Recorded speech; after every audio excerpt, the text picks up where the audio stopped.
らえ全力のカメハメハだ。よければ地球が吹っ飛ぶ。受けざるを得んだ。よしやがれ、冗談じゃねえぞ。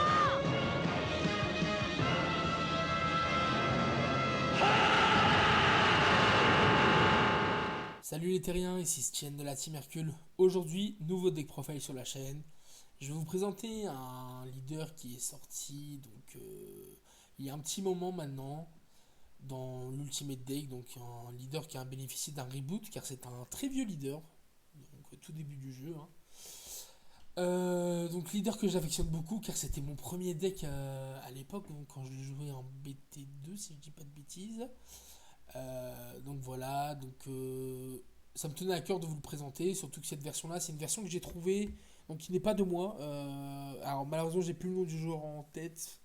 C'était un joueur US qui a joué ça lors d'un tournoi, et j'ai trouvé sa decklist vraiment sympa, notamment parce qu'il y a une carte que j'affectionne beaucoup à l'intérieur de ce deck, que JP aussi affectionne également.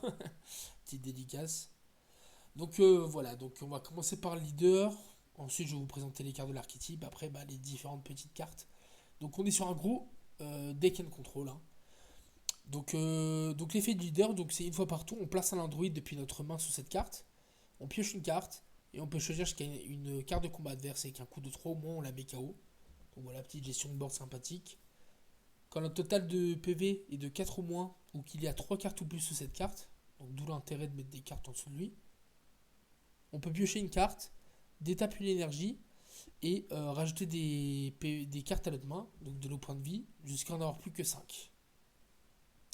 Une fois éveillé le leader, on peut placer un android depuis notre main sous lui, encore une fois, et lorsqu'il attaque, on pioche 2 cartes. Ça peut vraiment être cool.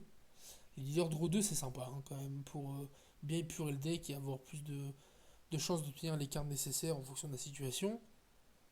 Et en activation principale, on peut placer 2 cartes qui se trouvent sous cette carte dans la zone de dispersion. On choisit une carte de combat adverse, on la met KO, donc cette fois on s'en fout du coup. Et le sel, il gagne 5000 de puissance et coup critique pour toute la durée du tour. Donc pour éviter de donner des PV en main, ce qu'on n'aime pas trop avec ce deck, l'adversaire des cartes en main. On va le voir tout de suite. Alors je vais déjà commencer par les cartes de l'archétype. Donc il y a le C17. Le C17 qui dit tout simplement, vous allez voir, il a un effet assez similaire avec la C18. Donc quand il est joué, on regarde jusqu'à 5 cartes du dessus de notre deck, on rajoute à notre main jusqu'à un android vert et on mélange notre deck. Donc pas de coût nécessaire à ce qu'on tuto. Donc c'est cool. Et puis une fois qu'on l'a joué, si notre leader étincelle exclusivement vert, on peut le mettre sous notre leader. Donc pour l'éveil et puis pour l'effet lorsqu'il est éveillé en activation principale. On a la C18. Lorsqu'elle est jouée, elle a le pioche 1. Et pareil, on peut la mettre sous le leader, c'est notre leader étincelle. Donc voilà 2 effets classiques qui vont parfaitement avec le leader. On a le C17, C18, abstention imminente. Donc unique ou critique, si notre leader est un android vert, quand une carte de combat adverse est mise KO via une de vos capacités, on peut la jouer depuis notre main, donc via l'effet leader par exemple, ou via le freezer du package Unisson. Et si notre leader étincelle, on peut la placer sous le leader et cette fois en draw 1. Donc vraiment carte indispensable, les 3 là pour le deck. Bon, le package Unisson classique, le Piccolo il est là pour tout simplement draw en fait, pour creuser encore plus l'écart entre notre main et celle de l'adversaire. On joue un C17 pas très connu, celui de la BT20 qui était notamment designé de base pour l'archétype Super 17, mais qui rentre parfaitement dans ce deck. Encore une fois, c'est un C17.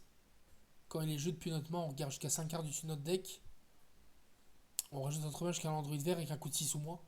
Donc parfait. Ça rentre parfaitement dans l'archétype. En plus, il a la barrière. Donc ça peut être très pratique. Donc maintenant que j'ai présenté les cartes les plus indispensables, on va dire, les plus courantes, comme le contre B1 par exemple, Coit, ça c'est des cartes que j'ai pas besoin de vous présenter, c'est des cartes qu'on voit dans la BT, on sait pourquoi elles sont là. Coit il est important dans le format. Et puis il a toujours cet aspect de nous faire draw, de nous cycler notre main, qui est toujours intéressant. Donc ce qui est intéressant dans le deck là, c'est qu'on peut jouer le Secel. Donc Secel qui a été raté, hein, on peut en faire qu'un seul par tour. Donc pour un vert, en gros, si notre leader étincelle et qu'on n'a que un DC-17 sur le board, on peut le jouer depuis la drop.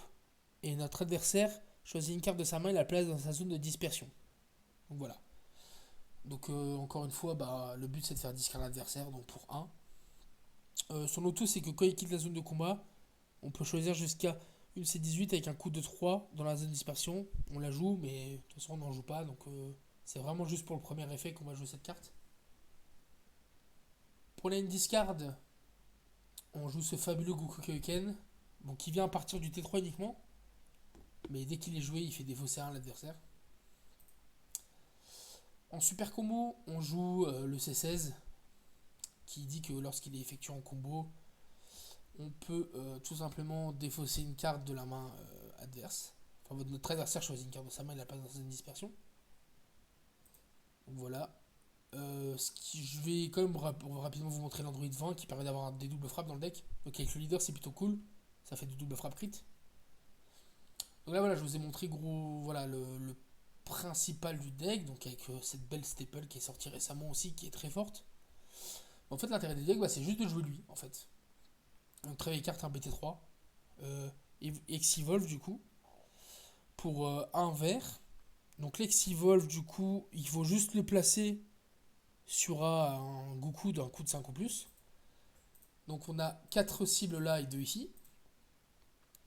Bien sûr, pour pouvoir faire l'Exivolve, il faut placer une carte de notre main dans notre zone de dispersion.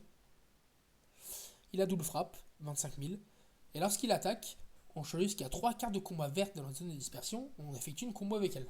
Donc ça veut dire que dès que l'attaque est enclenchée, à moins de se prendre une pétrifaction ou autre, l'attaque, même si elle est annulée, l'auto va se déclencher.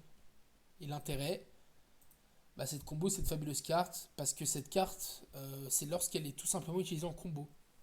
Pas forcément en combo depuis la main, c'est depuis n'importe quelle zone. Du coup, comme votre leader c'est un Android, vous faites une attaque. Si vous en avez 3 en drop, vous faites du moins 3 à l'adversaire. Donc c'est vraiment un combo vieux, très vieux, mais qui est vraiment sympathique et qui est notamment très facile à faire avec le Goku Kyoken. Donc ça veut dire que là, juste avec le fait de jouer le Goku Kyoken, le Goku Genkidama, si vous tapez, vous défaussez 3, vous avez fait du moins 4 à l'adversaire. Donc franchement, c'est pas mal. C'est assez sympa de revoir des vieilles cartes en plus sur les tables, je trouve. C'est pour ça que le deck me plaît beaucoup. Voilà, après, c'est pas, encore une fois, c'est pas le meilleur deck à jouer peut-être dans le format, même s'il surprend, notamment vu que c'est du BO1. Et puis, généralement, les gens qui vont vous affronter, si vous jouez cette version, ils vont pas s'attendre à ça, à ce combo. Surtout si vous jouez lui, par exemple, d'abord pour essayer de bait un petit peu l'arrivée du Goku Genkidama. Parce que lui, c'est lui qui fait peur généralement dans la couleur verte. Donc on oublie l'existence de cette petite carte. Bon, la secrète, ça me paraît évident. C'est le max très fort. Hein. Voilà, rien à dire. Quadruple. Quand il est mis KO, on burn un PV, on gère le board. En ignorant barrière. C'est super. On joue 2 Selmehamea. Tout simplement parce que on va passer directement au Z-Deck, je vais vous présenter pourquoi. Donc juste le Freezer classique, mais très bien dans le deck parce que c'est un discard 1. Tout simplement. On joue juste le Goku là, parce qu'il a un auto sympa qui dit que il gagne 5000 et il peut pas quitter la zone de combat via des capacités. Donc ça peut être sympa pour un létal. Si l'adversaire reste un PV, on peut mettre toute sa main dessus, il meurt pas. Le Gero du Vegeta, parce que le Gero il a des flecs barrières, tout simplement. C16, alors étonnant, oui, mais c'est juste pour avoir un aspect défensif, parce que le C16 il est assez compliqué à gérer. Il a deflect, il a bloqueur, parfait. Donc, si on veut avoir un petit peu assuré nos arrières, on peut le jouer. Et puis on a ce sel du coup, donc qui est sorti récemment, qui n'est pas prévu initialement pour ce leader, mais du coup qui est intéressant pour l'aspect défensif parce que comme on va faire pas mal de hand discard à l'adversaire, Si l'adversaire, on voit qu'il essaye, il va essayer de nous tuer le plus rapidement possible. Et si on voit qu'il y a un tour assez dangereux, lorsqu'il nous attaque, on peut s'éveiller. On va donc placer le sel sur notre leader. L'auto va se déclencher, donc il va avoir 5000 pour le tour en plus. Donc ça sera un Z-Leader à 25 000, donc assez dur à venir chercher. Et en plus, on aura une activation gratuite pour jouer une carte combat, une carte extraverte, pardon, avec Kamehameha dans son nom et puis celle. Du coup, bah, hop là, on peut jouer ça gratuitement pour se défendre ce tour. Donc c'est plutôt sympa, et puis ça enlève encore une carte à l'adversaire. C'est vraiment un deck très sympathique, je vous invite vraiment à le tester, c'est vraiment cool. Le side très classique, hormis ces deux petites cartes. Le Zamasu, bah, gestion de board, il contrôle le terrain, il fait des fossés à chaque fois. On a plein de targets pour le jouer. On a 4 Goku, on a 3 Freezer, donc on a 7 targets dans le deck. Donc assez simple à faire. Et il est intéressant parce que c'est un dieu, du coup on peut jouer le Mafuba Chen, qui est très intéressant actuellement, bah justement pour contrer cette carte. C'est surtout pour contrer la couleur verte. Hein. Et puis même, je sais pas moi, des grosses cartes qui peuvent être dérangeantes sur d'autres couleurs bien sûr. Mais elle est principalement là pour éviter de se prendre de Gohan et de se prendre le burn du PV. Par exemple. Donc vraiment une carte qui surprend aussi. Donc c'est vraiment, vous jouez vraiment des cartes pas courantes dans ce deck. ce qui va vous permettre de créer la surprise.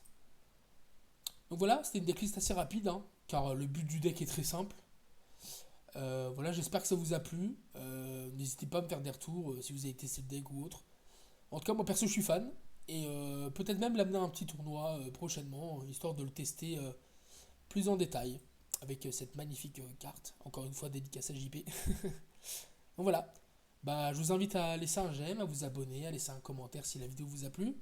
Et puis on se dit à la prochaine. Salut les terriens.